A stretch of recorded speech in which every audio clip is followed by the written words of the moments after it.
that okay? Whatever that means. Okay, great. We'll figure it out later. Okay. So in today's class, I'm going to talk about the history of the Akashic Records, which is a little shady, not going to lie to you. We're going to talk about past lives and souls and what that has to do with the Akashic Records, MTLOs, who are your masters, teachers, and loved ones, the prayer and accessing the Akashic Records, troubleshooting and practicing, or if we're going to have time, ideally, I'll let you guys read each other's records, which will be really cool. And then the audit for your business. So let's get into it. Hi, I'm Michelle. Really quick and dirty who I am in case we have not met on the internet. I am a 31-year-old woman living in Los Angeles. I was diagnosed with epilepsy when I was 17, which is a seizure disorder, which was crazy. I used to be a professional dancer and I was a super healthy kid. And then I started having these crazy seizures out of the blue. Had never done drugs or drank or had sex. It just came out of nowhere. And I was on a host of drugs, prescription drugs and pharmaceuticals to help combat my seizures that didn't work, that actually gave me brain damage. And a couple years after my diagnosis, I ended up seeing a holistic practitioner one time. And after one session with her, I never had another seizure again. And I was like, this wellness stuff is interesting. So that got me into the wellness world. I ended up getting a certification as a holistic nutritionist and becoming a nutritionist and a celebrity trainer, which was also super weird. And then parlaying that and taking a total left-hand turn into the tech world because I wanted to understand how to run businesses and how to scale businesses. I got super lucky. I joined a tech company in 2013 and I worked at many since and scaled from, 6 employees to hundreds of employees, raised hundreds of millions of dollars, and really gotten to see from the inside how a business grows and expands. So I'm extremely into mystical shit, obviously. I'm a certified Akashic Records reader. I'm a witch. I practice Italian witchcraft because I am Italian. You couldn't tell by my body hair. And I love merging these two things that I'm so passionate about together, which is mysticism, magic, spirituality, the things that we can't understand on paper. Just like I went and saw this healer who cured me when my UCLA neurologists couldn't figure out what was wrong with me. And the pragmatic and practical. I am above all things an optimistic skeptic. I will try anything, but I don't believe that anything works until it works for me. But I'm super down to try like 5 times and cross my fingers that it's gonna work. So that's what I do at Holisticism. We sort of bridge the gap between the ordinary world and the special world, as we call it. And we wanna make wellness and well-being as accessible as possible to as many people as possible. So for us, that means creating resources and education for wellness, wellness interested people, as well as wellness practitioners to help them run the back ends of their businesses so that they can do what they do really well and with longevity and with purpose and scale what they do to help as many people as they can. So I kind of am living my dream life because I get to marry witchcraft and business stuff. And the Akashic Records are a really important part actually of my business. And I think why we're the multi-6-figure business that we are today. So I'm excited to tell you a little bit more about them.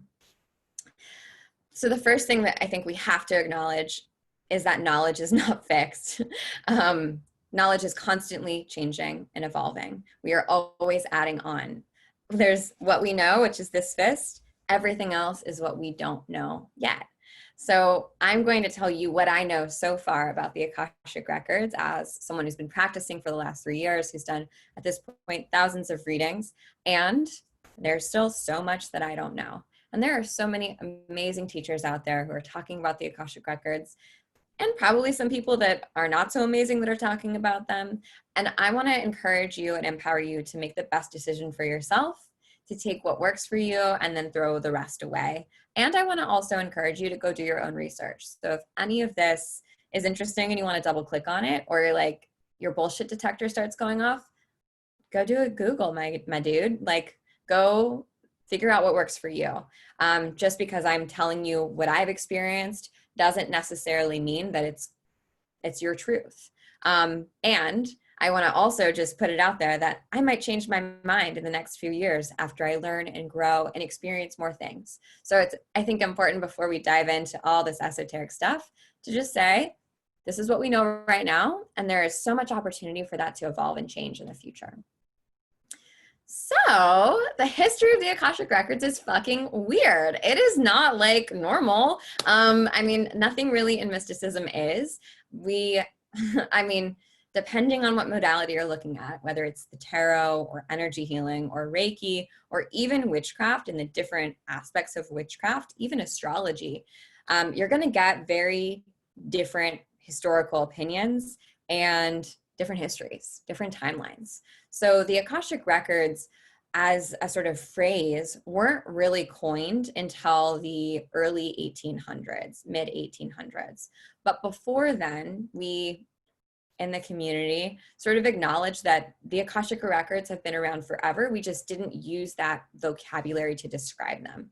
You can also call the Akashic Records like a higher realm, higher consciousness. They're referred to as the Book of Life in Jewish and Jewish culture and Christianity, in the Christian religion, and also as the Lu Mahfuz in Islam, in the tradition of Islam, which is the Book of Life, where everything is stored.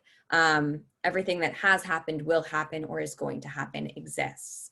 Now, it's interesting that across cultures, there is this entity, this thing that's universal, where all this information is stored in one place. And that's sort of what we're referencing when we say the Akashic Records, or at least that's what I am referencing when I call them the Akashic Records. I say here, you know, across civilizations, this has been an ongoing theme, that there is some place where knowledge and information is stored, that we as humans are not writing it and creating it. We're actually co-creating with this destiny, this book of possibility, or this storage container of possibility. The first person to use the word Akasha in this context was Helena Petrova Blavatsky. She actually was sort of the leader of the spiritualist movement in New York in the early 1800s. Super sketchy person, if we're going to be honest. Like, she was this woman from Russia who immigrated to the US, who was a spiritualist, who said she spoke to spirits and was a psychic, and created this whole movement. And while she may have had some aspects of her that were super legit, she was not. She didn't speak Sanskrit. She borrowed the term Akasha from the Sanskrit word Akasha, which is basically the material of life. And she applied that and appropriated that to create the Akashic record. So when someone says, oh, the Akashic record, that's a Sanskrit term, it's an appropriated version of a Sanskrit word. Kind of sketchy. We don't love that for us, right? But I think it's important to just like call it what it is. I also think it's important to say that just because she's the first person who used this language to describe this phenomenon doesn't mean that this phenomenon existed when she decided to name it. It was something that we've referred to throughout time and space. Edgar Cayce is also someone who used the Akashic Records and who really popularized the Akashic Records. He was also a spiritualist. You probably have tried some things that he's recommended. They existed around the same time. He was a big fan of castor oil packs, and he was actually a medical medium, the very first one. He is actually incredibly well documented. So if you want to go down a windy road, definitely check him out. There are totally split opinions on this guy, whether he was a total crock of shit or he was like the most genius medical medium to ever exist ever. But he often referenced the Akashic Records, and some of his predictions that he learned from the Akashic Records actually came to fruition, which is super fascinating. This is what he said he was looking at when he would heal someone or he would learn something about their medical condition. He was going into their Akashic record. And then Linda Howe, who is my teacher and my teacher's teacher, she's really who popularized the Akashic Records in this current time. She has literally written the book. She's written 3 books on the Akashic Records. She's great. She also created the Pathway Process Prayer, which we're going to talk about in a little bit. super strong recommendation that you go check out those books if you want to dig into this concept a little bit more and understand it. Obviously, what we're going to cover in the next 40 or 30 to 40 minutes is not even close to the depths of what you can learn about the Akashic Records. So she's a really great resource if you're like, what is this, and you want to learn more. But this is all to say, it's important to remember that the term Akashic Records is a modern term. It's a modern terminology, and we probably have been tapping into something, if you believe in a higher power or just knowing beyond what we could possibly know, beyond our intelligence, we've probably been tapping into what we now call the Akashic Record for a very long time. In fact, that is most likely what monks, spiritualists, religious icons were tapping into when they were downloading messages. And depending on who you talk to, Dr. Linda Howe explains this in her books, we as a humanity didn't have access to the Akashic Records as regular people until this century, just because, as she says, we didn't have the level of intelligence that we needed and the level of sensitivity that we needed to access the Akashic Records. But she explains it in this way, but now we need them. We really need these answers. It's important for the sake of humanity for us to be able to access and to know what our purpose is and what we're supposed to do here. So I find that kind of interesting. Honestly, a little bit on the fence as to whether I believe that or not, but I do believe the Akashic Records because holy shit, I've opened them and it's wild. So you're like, you buried the lead. What the fuck are the Akashic Records?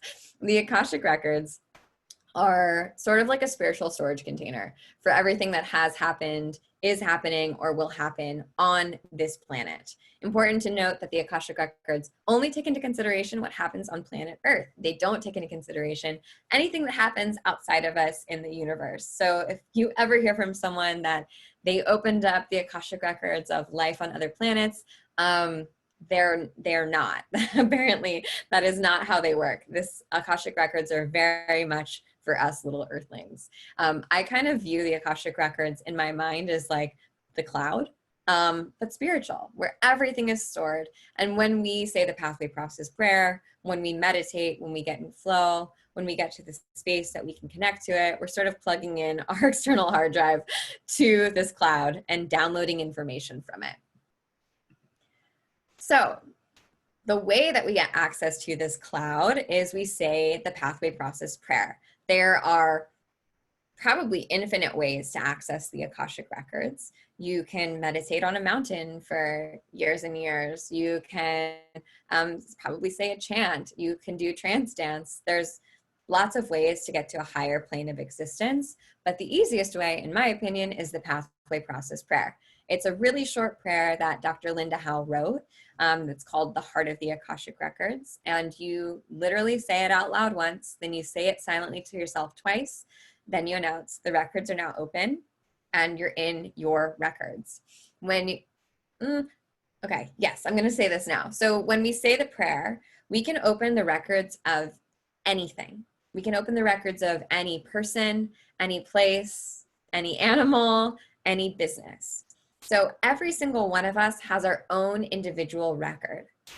And we also all share a collective record.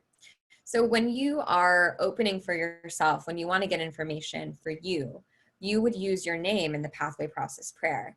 And that signals to your masters, teachers, and loved ones, who we're going to talk about in a second, that you want to download information from your personal record. So I often use the pathway process prayer for holisticism, and I'll open the Akashic record of my business, holisticism, because what is good for my business is not always what's best for me, and vice versa. So that distinction is really important. You can open, what's kind of cool is you can open the records of anything. You can open the records of a house. You can open the records of a car if you really wanted to. And why would you do that? Well, maybe you want to ask questions about who lived in the house before you, or you want to ask like, what's up with the car? Like, why is it making that darn noise? Or maybe you want to open up the records of your relationship with another person. We'll talk about this in another slide, but there are some no-nos that you can't do with the Akashic records. One thing that you can't do is open the records of another person without their explicit permission. So I do a lot of records readings for my students. And I've had a woman before ask, can I open the records of my ex or like that guy I really like? And you can't do that. That's sort of bad spiritual hygiene. But you could, if you wanted to get information about another person and your relationship, you could open the records of your relationship together, or of perhaps to see if you have a past life connection, which I think is really cool. I see a chat question, so I'm going to try and answer it, or just read it. Oh, okay, great. I got an upvote from Kelly. Awesome. Okay. So I actually want to go back for 1 second because there's something that I didn't mention about the Akashic record. If you're feeling like you're like, tap out, this sounds crazy, I totally get it. I'm a very, as I said, skeptical person. And when I first learned about the Akashic records, I kept hearing about them, and nobody I asked could like tell me what they were. And I for sure thought that they were just bullshit. Well, if I'm being honest, there's so much hoaxy, huckstery stuff in the wellness space. And I finally got to sit down with my teacher, Helen, and she explained them to me, and I still kind of didn't believe her. And then I opened them myself, and I was like, oh, this is legit. And sometimes it doesn't always land for me that the Akashic records are this higher dimension or higher plane. Depending on how spiritual I'm feeling or how religious I'm feeling at any given moment. So something that works really well for me to understand the concept of the Akashic records is to think about multiverse theory. So if any of you are familiar, I'm certainly not a quantum physicist, but I know enough about string theory and multiverse theory to know that there's this belief that there are multiple universes that exist parallel to each other, right next to each other, that have slight, subtle differences. And at any given moment, in one universe, I could be moving this book to the other side of my desk, and the entire trajectory of my life could change or not, right? Because of that. And all of these universes are sitting next to each other out there in the world. So sometimes I think of the Akashic records in this way, and this is sometimes how they come to me, is seeing pathways, seeing opportunities. The Akashic records and your master's teachers and loved ones, when you open up and start asking questions, they'll often show you the most likely outcome based on the trajectory that you're on. And sometimes I interpret that as they're showing me the most likely outcome, the most likely universe based on the decisions that I'm making. But I still have all these potentials that are living next to each other. So if any of you are like still kind of on the fence, maybe that's something that you can sort of metabolize and think about. It really helps me. So who are the MTLOs? They're the masters, teachers, and loved ones, duh. But your masters, teachers, and loved ones are your spiritual team. You could also call them like your ancestors or your guardians, whatever term you relate to. MTLOs is sort of like Akashic Records speak. But you do you, my friend. You use whatever you want, whatever you feel comfortable with. Your MTLOs are your spiritual team that surrounds you, and they're effectively your translators of the Akashic Records. So if you just plugged, it's like if you called someone up in another country and you tried to talk to them on the phone, you wouldn't understand what they were saying, right? If you didn't speak the same language.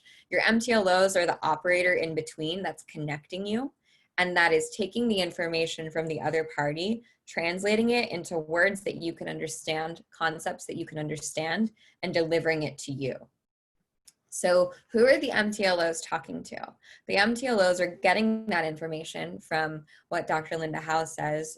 She says they're the lords of the Akashic records, or the records keepers. So these are sort of entities, light beings that are way beyond our understanding, that are able to sort of touch this really pure, high frequency information, shoot it down like a frisbee to our MTLOs, and then our MTLOs take that in, and then they spit out things that we can understand, concepts that we can understand as super tiny, small-brained human beings.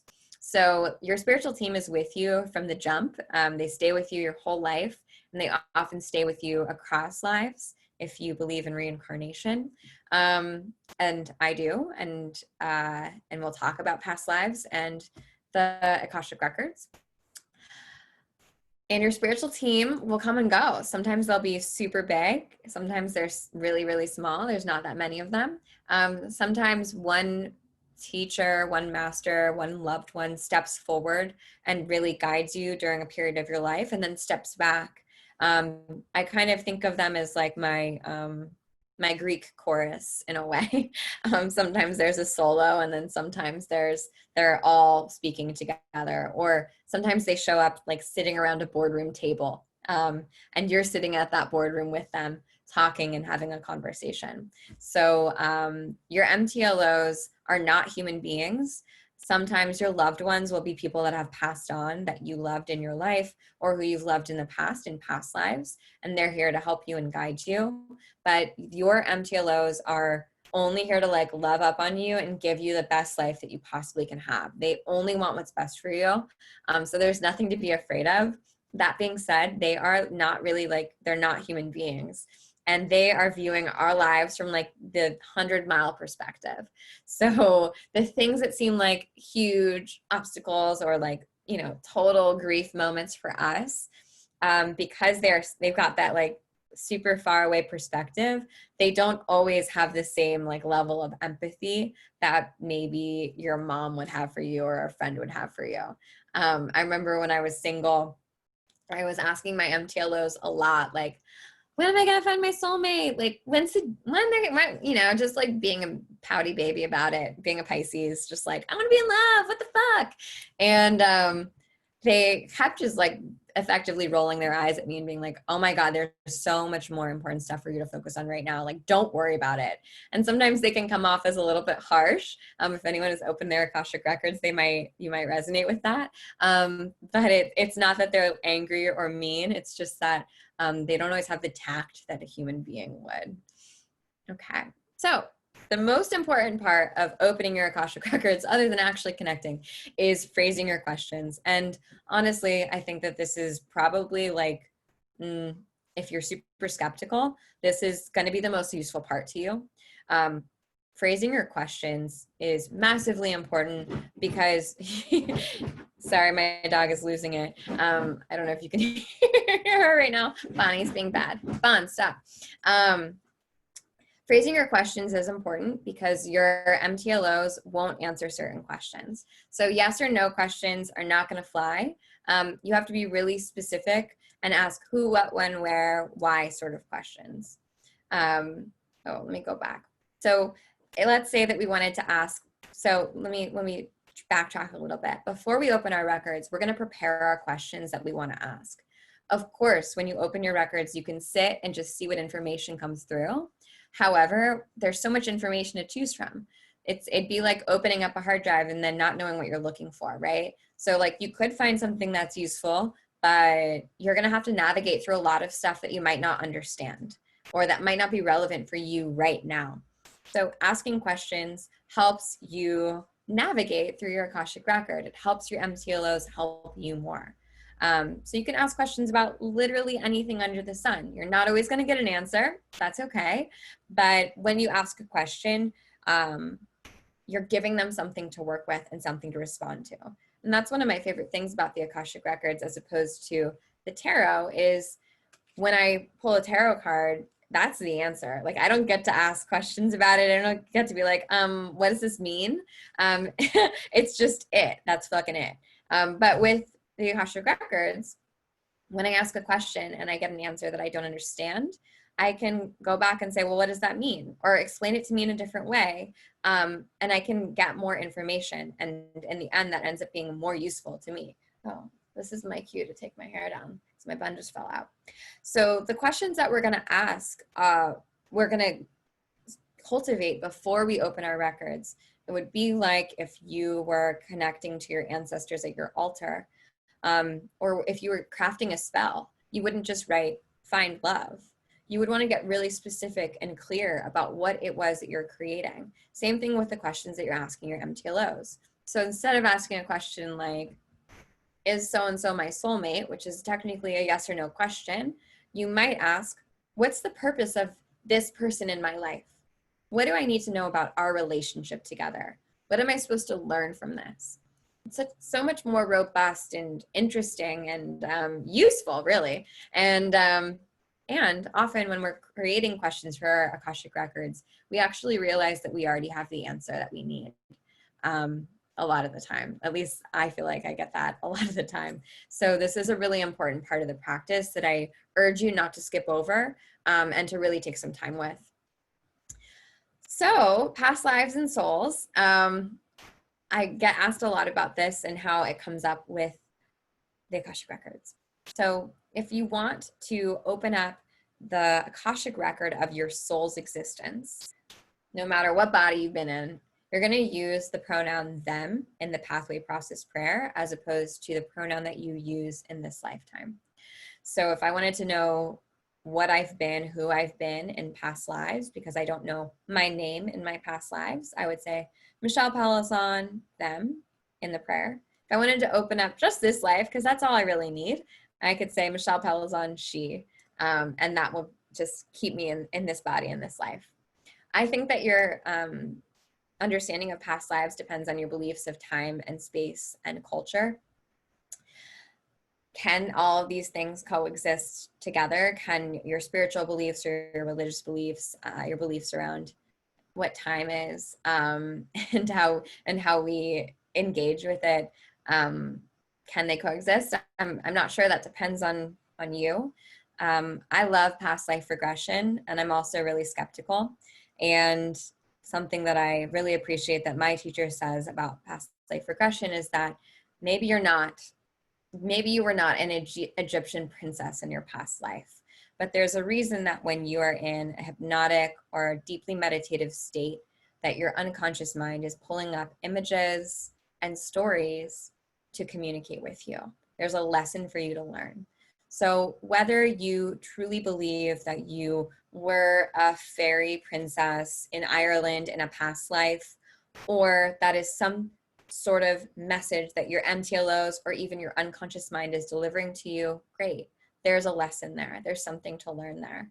And I think that instead of getting bogged down in the details, if you're a skeptical person, if you have doubt, try to see, the forest for the trees. That helps me as a super skeptic. So what can't you do with the Akashic records? Because they're like so amazing, right? You can't open the records for anyone under the age of 18. You actually are not supposed to do any sort of psychic or witchcraft abilities or open anything up for people under the age of 18, because their destiny is still changing. Their record is changing and evolving, and they need to make their own decisions. And there's a possibility that if you say, this is the most likely outcome based on the trajectory you're on, young person, that they won't be making their own decisions, that they'll become reliant on what you've delivered to them. And then you're taking them actually out of their personal sovereignty. And that's the thing about the Akashic records. They show us the most likely outcome based on the trajectory that we're on, and we have free will. So we get to change if we don't like that, we can try and change it. And if we get a great message that we love, but we don't act, and we don't keep our shit tight, then it might not come to fruition. So at the end of the day, we choose our own destiny. We still have control in many ways over how our life turns out and how we choose to perceive our life. Our MTLOs just show us, if you keep walking down this path, this is probably what's going to happen. You can't ask yes or no questions to the Akashic records. You can absolutely try. Please, by all means, try it. You're probably just not going to get an answer that's useful to you, and it'll be really frustrating. And the last thing that I want you to feel is frustrated.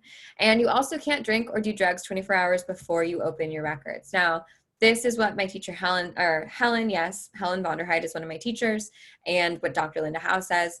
I think this is bullshit and gatekeeping. So I will happily have a glass of wine before I open the Akashic records, especially for myself. I recommend asking your Akashic record why, or if you are allowed to drink or do drugs 24 hours before opening your records, and you will absolutely get an answer. I know for me, my records were like, we don't care. But when you drink, or I don't really smoke weed, but let's say that I did, when you reach for those things, those bad habits, because you're stressed and you're trying to avoid confronting the situation, and you're trying to find relief in places that you're just trying to distract yourself, you're not actually in a good headspace to be opening the Akashic records, because you're using the records the same way. So as opposed to using them to be even more present and grounded in my reality, I'm using them to distract myself from what's in front of me. And I thought that that was really profound. So I passed that along. It might be the case for you, might not. I don't know. You're going to have to open your own Akashic records and figure that out. I feel like there's also, Michelle, this level of like respect too. And I feel like that plays into it with that as well. It's like the intention behind, if you're coming and sitting down like wasted and disrespectful, then no. Yes. If you like had an intentional glass of wine and sat down to have this lovely conversation, then exactly. I feel like at least that's the vibe that I got. I was like, oh, I need to respect 100%. That's exactly right. And I love how you said you're sitting down to have a conversation. Yeah. Imagine if you called your mentor and you were like, sauced. Like, my mentor would be so pissed at me if I wasted her time with like dumb questions, right? Like, her time is so valuable and important that I always have to come correct. I have to come prepared. Now, if I'm like a little bit feeling good, that's one thing. But if you're like totally trash, that's quite another thing. And I think more than anything, our Akashic records want us to hold on to our free will and to remember that we are in control of our destinies, and not just to run to them or run to anything outside of ourselves for more information, for more knowledge, as a sort of workaround to trusting ourselves and trusting our own intuition and trusting our action at the end of the day. So, they show you the most likely outcome based on the trajectory you're already on. I've said that, I feel like 1,000 times already, but that means that you always have choice. So if you open your records and you don't like what you hear, you can decide to change that. You can decide to move in a different direction. And I think that's really important to just remember. The world is mutable. And while we can't control everything, we can control our reaction to the world around us. And there are actually quite a few things that are in our control that we can work with. So I've been teaching the Akashic records for a really long time. Not a really long time, probably like 3 years. And the number one sort of thing that comes up that I get like angry emails about, which I totally get, frustrated emails, I should say, is I can't open the records. Like, I keep trying, I've been trying every fucking day, and I can't open them. And I sit down and like, what the fuck? And I completely understand that. So I've put together some like troubleshooting where we got to start, top level, and then going down. So the very first thing is doubt. Obviously, if you're super doubtful, if you're like, there's no way this is going to work, then it's going to be harder. Or if you doubt yourself and you're like, I'm not special, I'm not smart, I'm not intuitive, I'm none of these things, I'm not magical, this isn't going to work for me, it's just going to make it harder for you. Or if you are striving, like really trying to push it out, that will also make it challenging. I know that that's maybe not helpful, because when you're in doubt, the last thing you want someone to say is just don't doubt yourself, because it just sounds so easy. It's like having anxiety and someone being like, just calm down. That's never worked for anyone in the history of the world. But I feel like I need to say it, because if you do have doubt, then it's going to be difficult. I kind of think of the Akashic records as like Reiki. If any of you are Reiki attuned, I'm not really doing any work. Like, to do Reiki on someone else, I don't have to be like good at Reiki, right? It's not about me. All I have to be is a clear vessel. And when I'm clear, I'm just transmitting information and energy to the person I'm working on. So it has nothing to do with me. And in fact, the more I think it has something to do with me and the more conceited I get, the less effective my Reiki practice is. I think this similarly to the Akashic records. After doing so many readings, I know that when I am like really in my own head and like thinking that I need to do this well, is when I have the most difficult time connecting. And when I just trust that the information that's coming through is supposed to come through, and all I need to do is hear it, then it does.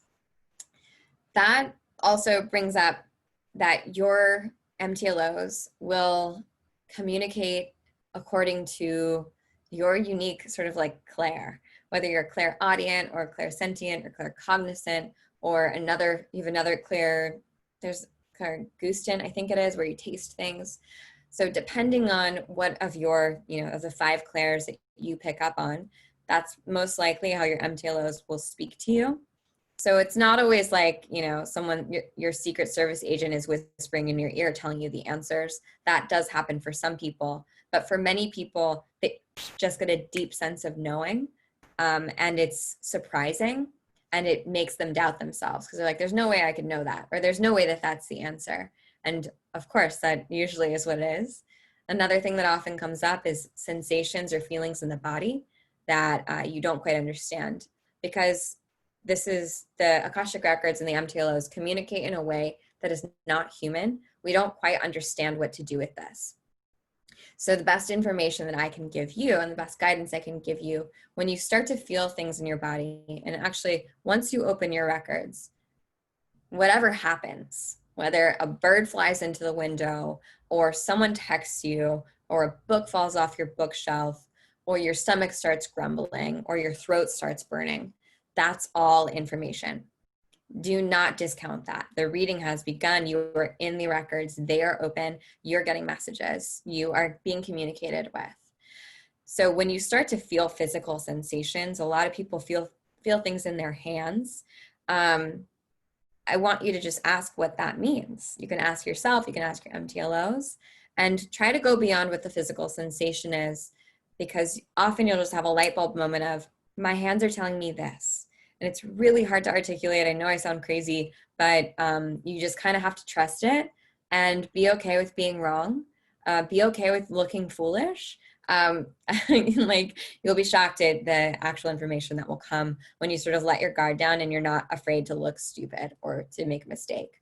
The next question, or the next tier of problems and troubleshooting, is people not asking real questions. People asking questions that they're like only a little bit interested in. A really common one is like, how come I'm not manifesting wealth? When like really that's not the root of the question that they want to ask. Maybe their question is like, why do I keep failing at everything I try? Or why am I afraid of losing my friends? Because if I make money, my friends aren't gonna want to hang out with me anymore, or something else.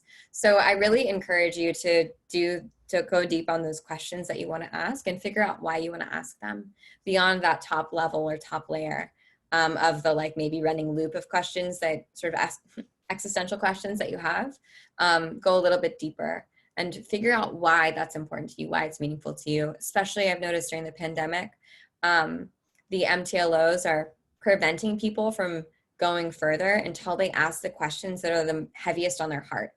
So, so often when you're reading for someone else, like we all do this, I do this, we just like kind of want to look good to the person who's reading for us, right? Like we don't want to ask a stupid question about our ex-boyfriend or about our mom or something else. We want to ask like smart business lady questions. But we're really like, what could be on your heart is that question about your mom. So ask the questions that are weighing the heaviest on you, that make you the most nervous, that make you the most embarrassed. Get them out of the way, because when you do, the information will flow more easily. Be physically comfortable. Make sure you pee before you open your records. I know it sounds wild. And that you're in comfortable clothes and you're in a comfortable space. Your body has to be, your physical body has to feel safe, because you kind of won't be in it when you open your records. You'll be in another place. So if you need to like close the door and lock the door, sit with your back against the wall, make sure that you feel comfortable and safe, do that. Support yourself energetically. If you are feeling like anxious and stressed and rushed and you're trying to fit a reading into 15 minutes, it's not going to happen. Make sure that you have space before and after to sort of decompress. Eat if you need to. Energy work burns lots of calories, so they say. So you might be a little bit more hungry than normal. And then be prepared for answers to come in ways that you don't exactly expect. So again, it might not be like your Secret Service agent whispering in your ear. It might be a slideshow of images that come in front of you. And it might not be literal. You know, if you see an image of a seahorse, might not mean like a seahorse is coming into your life. What's your relationship to that image? What does that mean to you? think about, just remember that your MTLOs are communicating in a language that you can understand. So they're going to pull imagery and ideas and concepts, references that you know, that you have a relationship or a connotation to. Okay, so I don't think that we have time to try. I'm gonna just take a look at my phone. Yeah, we're running short on time, but I'm going to walk you through the pathway process prayer. You can take a screenshot and I'll also send it to Kelly so that you all can download it. But this is what the pathway process prayer looks like. So if you were going to open your Akashic records after this, so strongly recommend that you do, you would find a comfortable seated position. Your feet could be on the floor. They could be, I tuck my feet up underneath me in my chair. I flip my palms up in receiving mode as opposed to palms down. It just kind of helps you open up.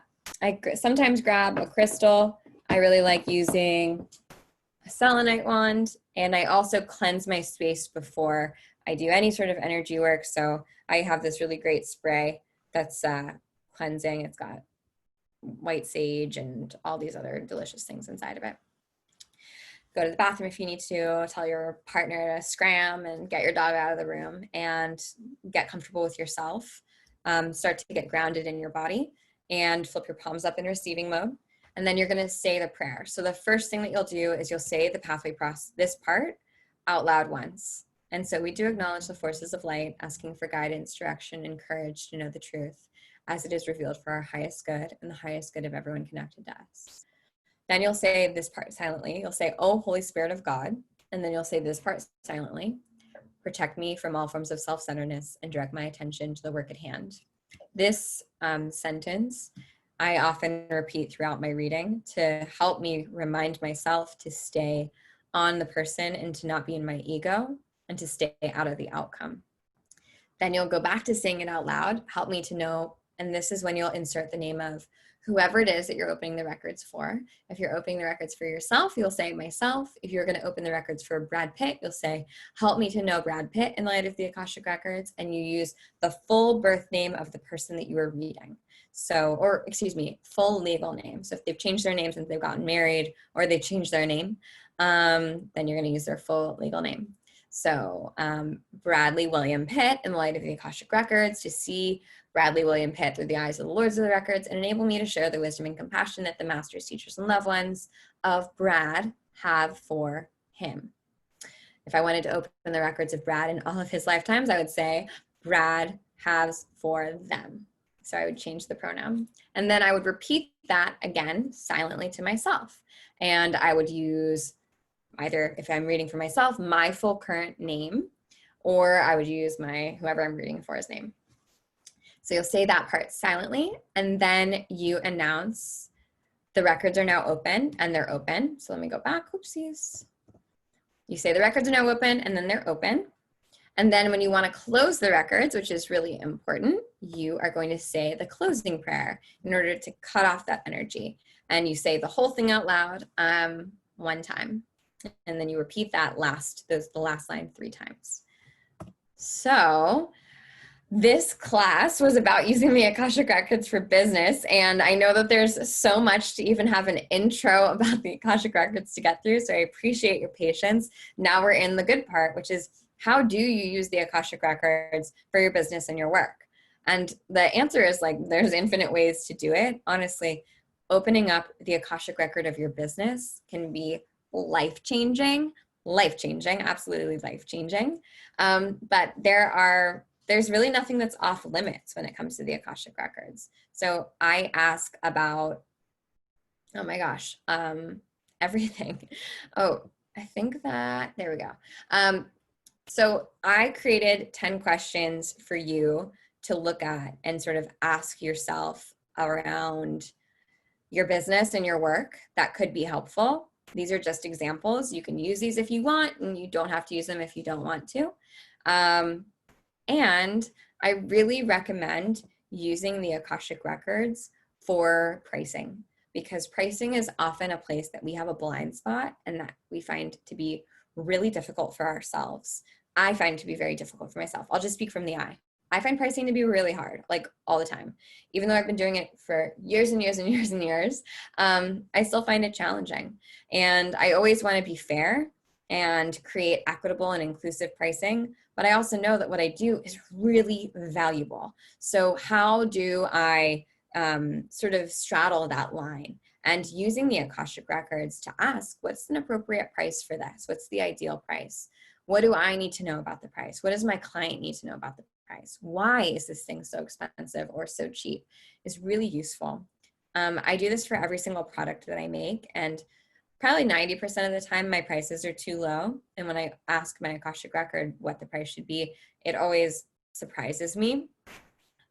But sometimes I'll put a price up and they'll be like, no, that's way too high. You gotta lower it. So it's not all across the board asking me to raise my prices.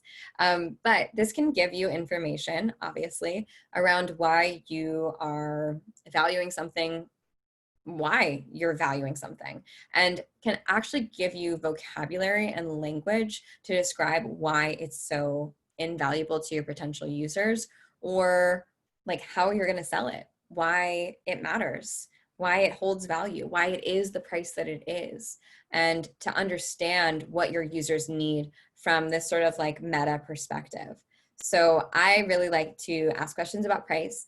I also like to ask questions about my blind spots as a business owner, because I can only do so much and I can only know so much, right? As I said, knowledge is not fixed. And I know right now, I still don't know a lot of things.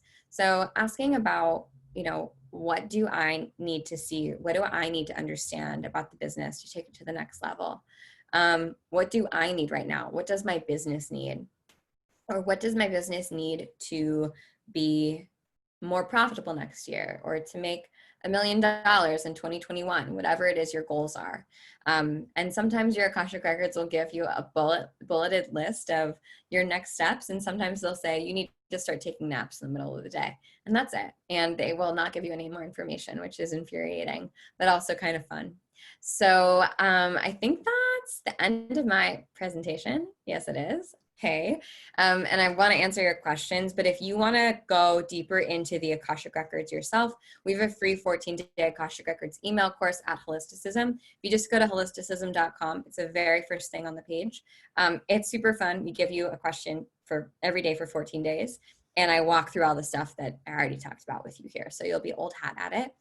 Right now, actually starting tomorrow, we're launching the Hidden Gems Challenge, which is a free money challenge to help you find an extra 5K in your business if you're a service-based practitioner. So if you're curious about that, that should be really fun, using not the Akashic Records, but some other really great mystical tools. And then next week, we're actually opening up the Infinite Well Accelerator, which is for service-based practitioners and uses the Akashic Records. So if you want to go a little bit deeper on this, that should be a cool thing too that you can use. So I'm going to unshare my screen with you and pop in and answer any questions that you might have. I know we've got 3 minutes left. Kelly, is it okay if we go over?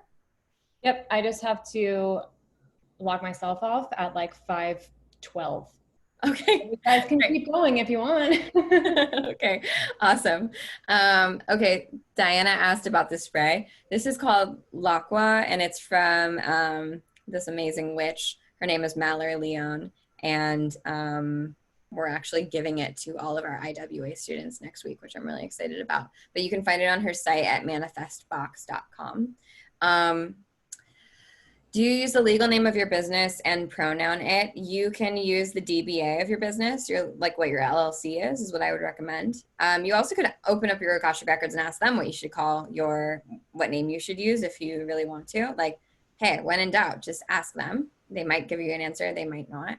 And the pronoun that I use is it, because my business is not feminine or masculine. It's non-gender binary. Okay. Cool. So what other questions are coming up? I would love for you to just unmute yourself and we can get into it. I have a question. You go ahead, Emily. Okay. I was gonna ask, like, what's the usual time frame for like how long you're sitting there kind of waiting to get the information? Yeah, it really depends, but normally it's pretty fast. Because when you say the records are now open, you feel them open. And I didn't really describe that because it's different for everyone, and I don't want to get something in your head, but when I opened, so I was like a heavy meditator. I'm not so much anymore, which is bad wellness person. But When I first started opening the records, or the first time I tried, I was like, this is just meditation. Like, I don't know what this crazy person is talking about. Like, how is this any different than meditation? I'm already using my intuition. I just read this book, The Intuitive Way. If anyone's read it, it's really awesome. And it walks you through the process of talking to your intuition and your higher self. And I was like, it can't be that different. Come on. And oh my God, it's different. It's different. It hits different. So for me, as soon as I said the prayer, I literally felt like the top of my head opened up and all this information just started to pour in. And I started to see things that I had never seen before and had like, I knew that it wasn't my voice. I knew that it wasn't coming from me. And something that I recommend trying to all my students, and if we had more time, I would walk you through this together, is asking your questions, writing down your questions, and then closing your eyes, meditating. Don't open your records. Answer from your intuition, because your intuition's fucking baller. Like, your intuition's amazing. That's what most people are using on a good day, on their best day, right? Answer your questions from your intuition. You're going to get great answers. And then flip that paper over, open your records, and see what answers you get from your records. And they're going to be really different, like across the board different. And you won't understand or know where it's coming from. So I know that that's probably not the explanation that you wanted, because it's not like exactly pragmatic or whatever, but I would say roughly the amount of time when you first get started, I would give yourself 30 minutes to just sit and like be in that space. When you open the Akashic records, you're experiencing a healing as well. So it's kind of like they go in and they just like clean everything up and reorient you and reorganize you. And it feels really good. You'll feel like I'll speak from the I, like my somatic system takes a big exhale release. And I find this sense of peace that I've never found in anything else. And so that alone is really powerful. You're touching the frequency of love. That's what the Akashic records are. That's what they say. They're the frequency of love. And that is something that's home to us. That's our natural place to exist. We just forget, because like we live here. We live on this planet that's like on fire. And we forget that that's like where we are the most natural and at peace, and how we're supposed to be. So give yourself like 30 minutes when you first get started. But then once you get the hang of it, once you open them, which some people do it on the first time, some people do it 2 weeks later. My teacher, Helen, it took her 2 weeks to open her records. It's instant. You just start getting answers. And yeah, I hope that answers your question, Harley. Yeah, that's super helpful. I think I overthink everything, so I'm like gonna be Same sick. girl. Like, I don't know if it's working, but that's super Yeah, helpful. totally. And I would say if you're like not sure if it's working for you, it's really hard to read for yourself for any intuitive thing, right? When you're reading your own tarot, even, it can be difficult. So if you have a guinea pig in your life who's down for you to open their Akashic records, I strongly recommend it, because it will get you out of doubt, especially for someone who's like not a really close friend or someone that you know like everything about their life. Because when you deliver information that you couldn't possibly know, it proves something to you that like, oh, this shit's real. And I feel like that's when I got the most confident, is when I was doing readings for strangers and I would tell them things that there was no way I could know. And it was right. So, and that's not coming from me, that's coming from the MTLOs. So that's what I recommend if you're like having, anxiety, armpit sweat about it. Well, thank you. My pleasure. Amit, did you have a question? I did, but you kind of like answered both. I mean, I had the one about like, do you ever wonder if it's just your intuition? And All the time. Yeah, all the time. I'm like, this is bullshit. I think that all the time. I think that about all wellness things. I'm like, this is bullshit. This is bullshit. Like, what does this even matter? Like, who cares? But then I'll have a moment where I'm like, I couldn't possibly know that answer. And then I have other moments where I'm like, well, maybe it's the act of me sitting down and like getting quiet and asking the right questions. And the information was there the whole time. But either way, like, I'm getting what I want, which is the answers, right? Like, I'm getting closer to what feels correct. And I can be in doubt and like struggle with it. That's totally cool. There's nothing wrong with that. Or I can just like lean into it. So depending on the day, yeah, some days are better than others. What's that quote? It's more fun to have fun. I really like that. Like it's more fun to have fun. That's it. In But my experience, I also noticed like when I'll have a gut like ping where my intuition's like, no, girl, like no, or yeah, hell yes. Opening the Akashic Records was a completely different energy. Like it was a yes, different voice yes. entirely. That's exactly right. Thank you, Kelly, for articulating that. It feels so different. Like my intuition, I don't always know if it's anxiety or intuition or like indigestion. Like, what is this? I don't know. But with the MTLOs, with the Akashic Records, it's like, okay, that hit different. Like it just is different. And weird things that happen, they use different words. Like they use words that I don't know and concepts that I don't understand. And I'm just like writing down the answers, like, okay, I don't know what that is. And that's cool to me because I'm a pretty well-read person. So to not know a word or to not use a word regularly and for that to be thrown into my answers is really interesting to me. And sometimes I'll go and I'll research like what they say and I'll find out that it's right. It's a concept I've never heard about or that I've never researched myself. So Wow. it's really interesting. I have one more.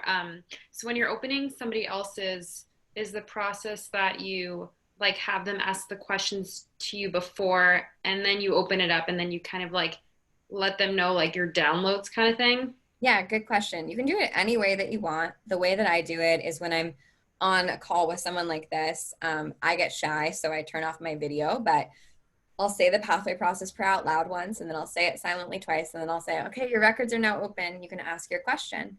And then they'll go through question by question. I personally, because I get in my head, I don't like to know their questions before we get started because I don't want to project anything on the person at all. I want to go in as like cold as humanly possible, so that I'm not like, oh, am I trying to like put this together for myself? Just that's me, to be totally candid. Other ways that you can do readings is you can have someone give you their full name, write out their questions, and then email it to you. And then you can open their records and do a voice memo and be like, okay, here's question number one. Say it out loud. And then like, here's what they're saying. I do that a lot for like friends who have one-off questions. So there's lots of ways to do it. I have a question on that. Hi. Hi. If you open the record and they ask a question that's not specific enough, like do you talk about Oh the yeah. parameters Oh yeah. around Oh it yeah. before, We or will you workshop go? questions. Okay. Okay. Yeah. Like Good. that happens a lot. It Yeah. honestly, like people's MTLOs are fucking sassy. They're like, why is she asking that question? Or like, that's not what she's here to, that's not what she's thinking about right now. Or, we don't want to answer that one. Or that's not what she should be asking. They say stuff like this. They'll communicate it to you. So if that happens, sometimes I'll be like, do you have another question that you want to ask that's maybe more important that we can get to? Or if it's obviously like a yes or no question that they're not going to answer, we can always workshop it together and be like, okay, what's like the there? Like what's underneath this? And we can ask multiple questions. Maybe we need to break it into like 3 different questions and go one by one. And sometimes I kind of like picture it like video game levels. Sometimes you have to like beat another level in order to get to that question. So you have to like get the answer to another question before you can ask it. So sometimes you got to play around with the order. Thank you. My pleasure. Cool. Is there any one actually? Oh, okay, yeah. Okay, in order to like start opening somebody else's, do you feel like it's better to like practice with yourself first, or like how much should you, before you try it with someone else? Yeah. So when I went through training, we opened our own records and then we'd open someone else's records and then we'd open our own records and then we'd open someone else's records. Like we did that for days and days and days. And that was all we did, like all day long. So I think that works pretty well. Just throwing yourself in. And I do really strongly recommend that opening records for people that you're not very well acquainted with, because it helps not to know them and to not know anything about them, because it will increase your confidence when you start to pull things that are true. But definitely like knowing what opening the records feels like for you, I think is important. Just being able to say like, oh, this is the sensation of them being open. And once you've got that, then I would say like, go to town, start reading for people.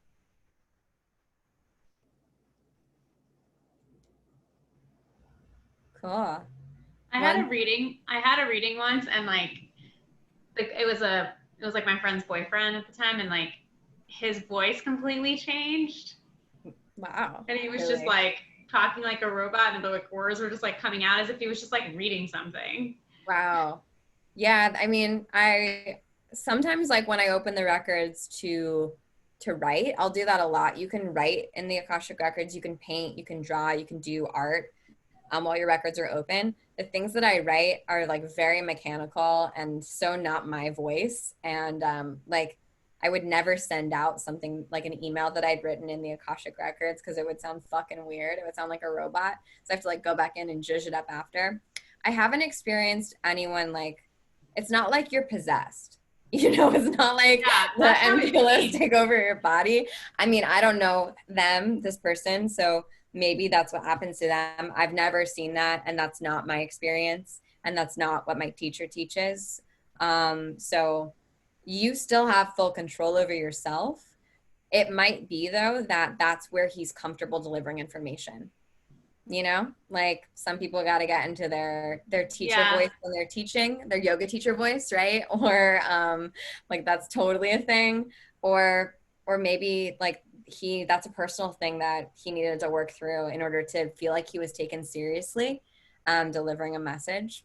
But in my experience, I think you nailed it on the head with that one.